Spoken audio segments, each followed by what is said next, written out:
Nation, and welcome into some breaking news that came out yesterday as Tim Banks is out as Tennessee's defensive coordinator after an 8-4 season this year, and a defense that just frankly was not very good, plagued by injuries, lots of young players playing on the defense, but ultimately just a very disappointing year considering the talent and the hype that came into this season, especially after how good last season's defense was. So, Tim Banks out. William Inge right now is the interim defensive coordinator.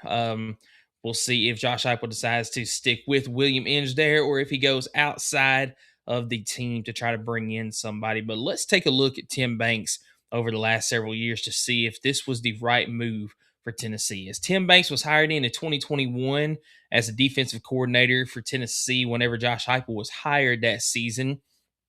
And in 21, Tennessee's defense was not very good. It was 14th, or sorry, it was 13th out of 6, or I'm sorry. At that point, it was 11th out of 14th in the conference as they ranked 90th overall in the country. At that time, it was out of 130 FBS teams. So, towards the bottom of the FBS at that point, giving up um, 420 yards a game. Just not a great look for Tennessee's defense that season.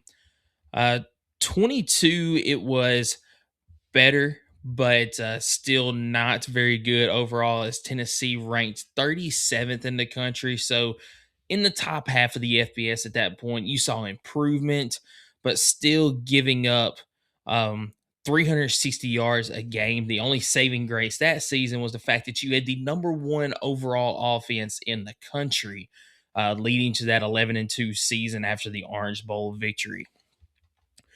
2023 defense was much better that season. Unfortunately, the offense took a step back as Tennessee ranked in the top 25 at that point, 22nd in the country overall, still giving up 335 yards per game, but not giving up near as many points. The problem that season was the fact that you didn't score as many points. Still ended up with a 10-3 season after the bowl victory, but defense trending upward at that point.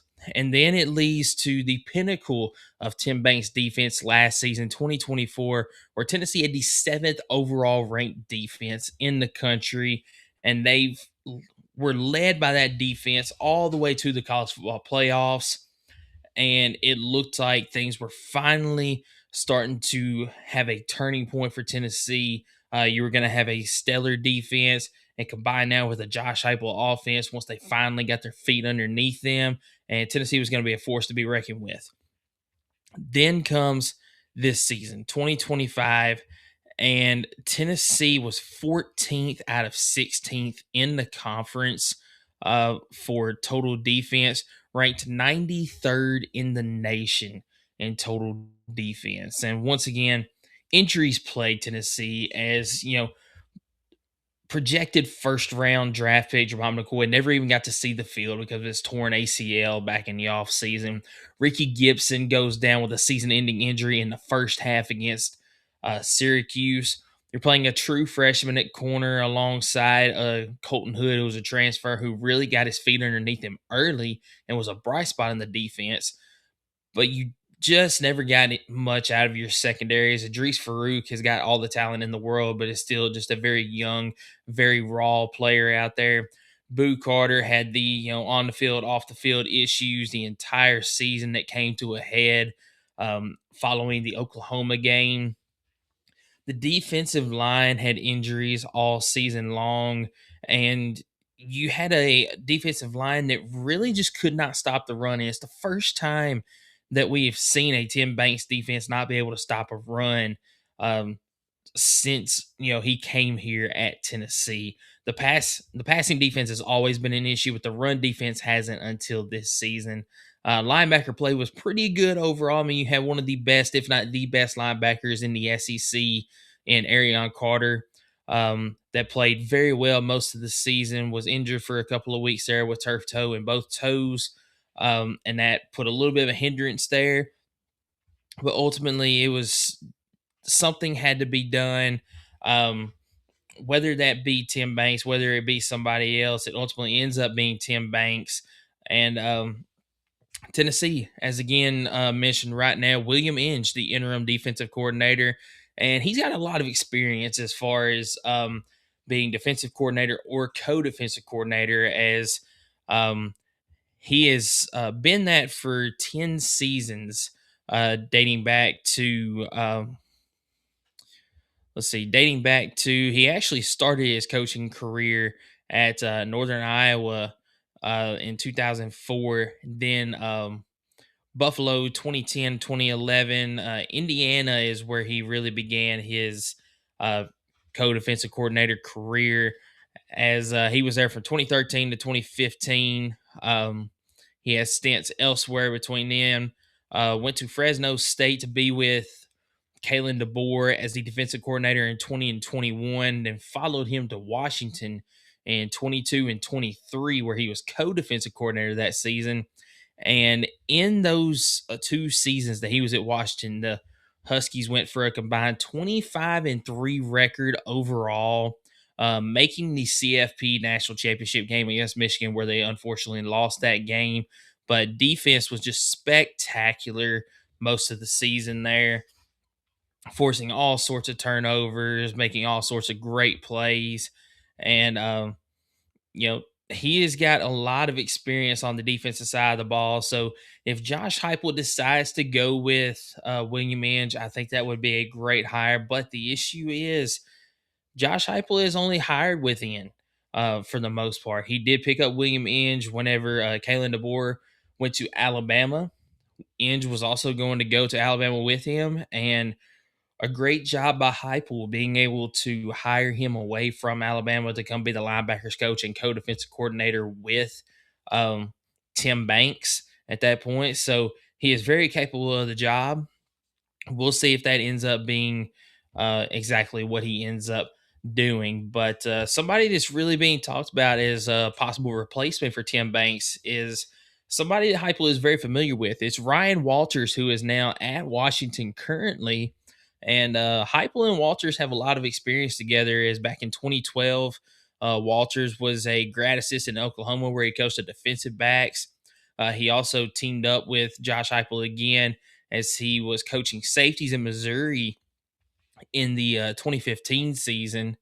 And he was promoted to co-defensive coordinator and safeties coach ahead of the 2018 season. At this point, Josh Heupel had gone to UCF, and he was co-defensive coordinator and safeties coach at Missouri from 2018 to 2020 before taking over as the Purdue head coach in 21 and 22, and or I'm sorry, in 22 and 23. And unfortunately, it never did pan out there.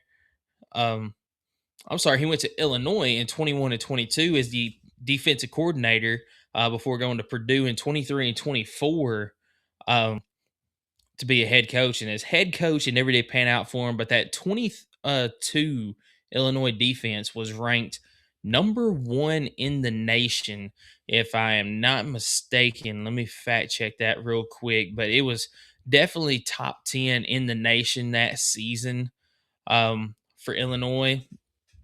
So he really knows how to coach his defenses, and I think that would be a great hire, especially having already, yes, number one in the nation in total defense at 22 before taking the head coaching job at Purdue.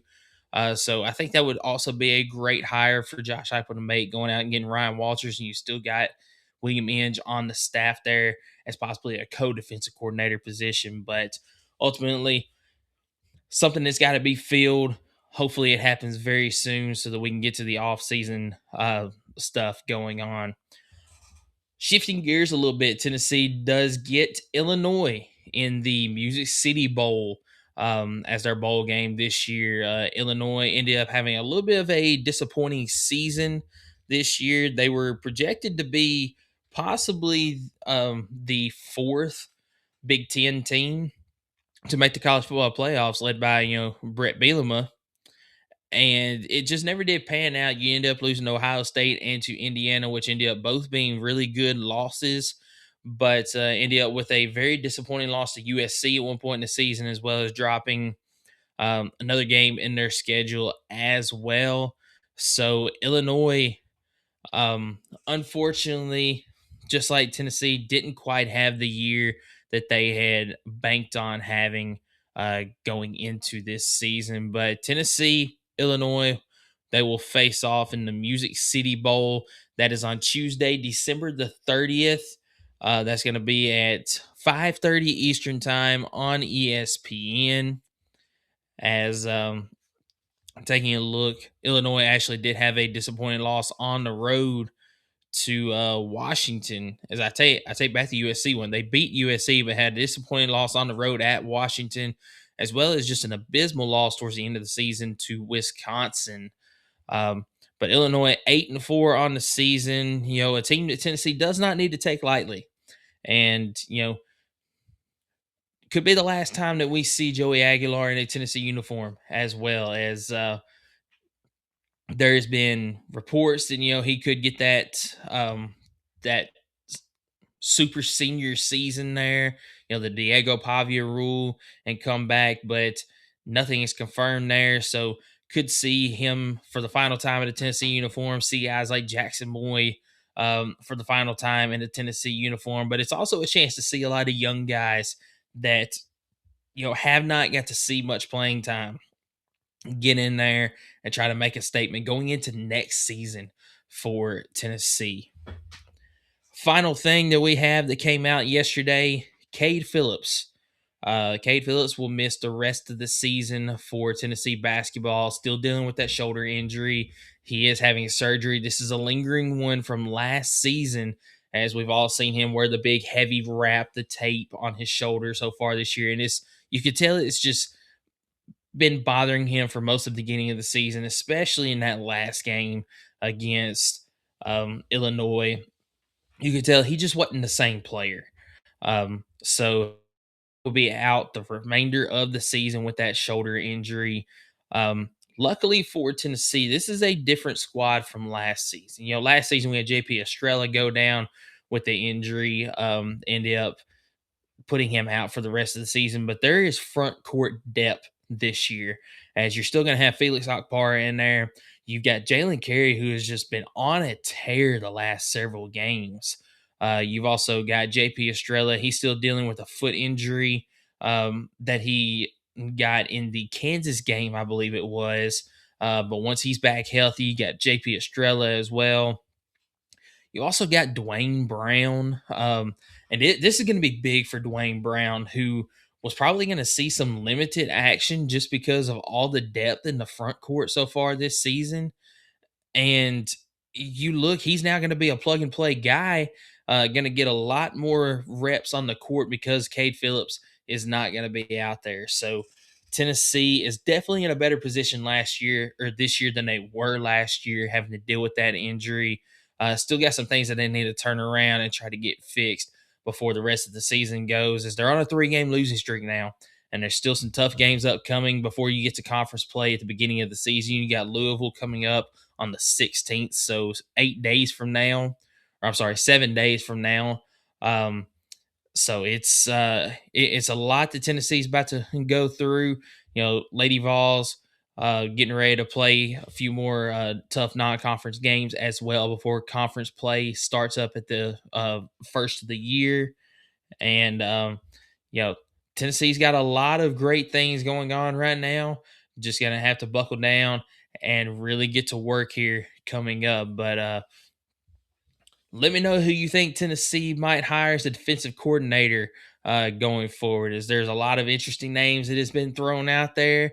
As I mentioned, Ryan Walters seems to be the favorite right now. But let me know your thoughts in the comments. Appreciate you watching. And as always, go Big Orange.